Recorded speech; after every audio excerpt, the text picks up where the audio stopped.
That was a Jay, Don't Walk Away. One of the reasons that COVID tends to run rapid in our communities, and I think for a lot of reasons, not just COVID, but almost any environmental thing, almost any sickness runs rapid in our community, primarily for two reasons. One is because we don't tend to trust the medical profession, and two is because they don't trust us. They don't believe that we're feeling the symptoms that we say we are, and we don't believe that they're acting in our best interest. So there is a mistrust. One of the reasons COVID is particularly destructive in our community is because of misinformation.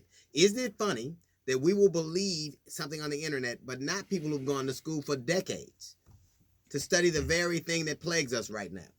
There was a black woman who got on TV in a white coat in front of, I guess, what looked like the Supreme Court, telling us that there is a cure for COVID, and hydrochloroquine is that cure. Let me ask, you know what hydrochloroquine is? It is one of the treatments that black women use for lupus, right?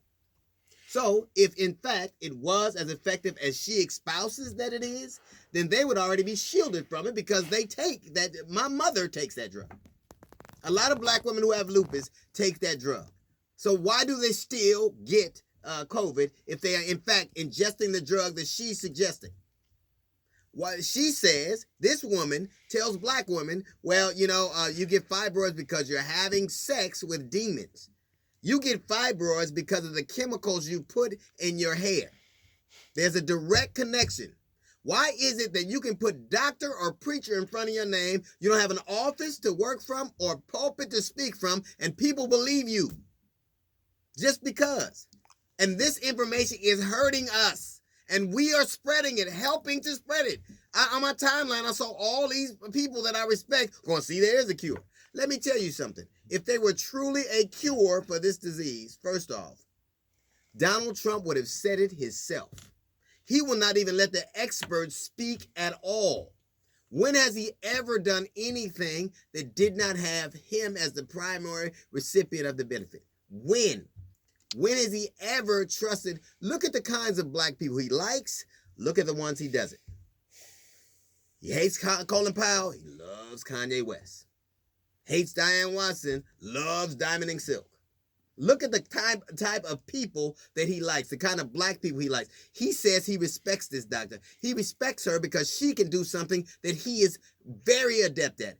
Providing misinformation. I can tell you this. She's talking about the efficacy of masks. I can tell you this. In this office right now, I contracted COVID. And every single person in this office right now that we're broadcasting for got it, except for one. And you know what she didn't do? She wore a mask all the time.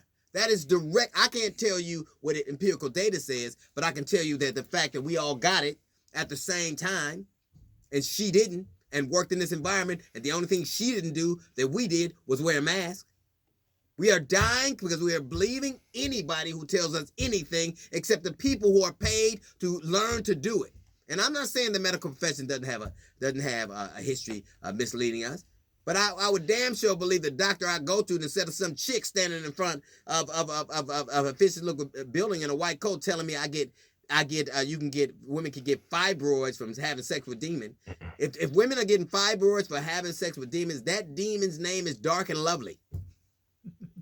That demon's name is Posner's Light Touch.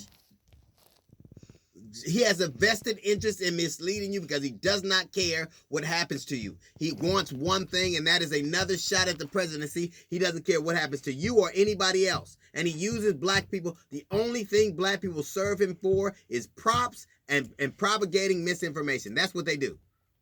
Here is the real reason that Donald Trump does not respect that lady, and there is no cure for COVID.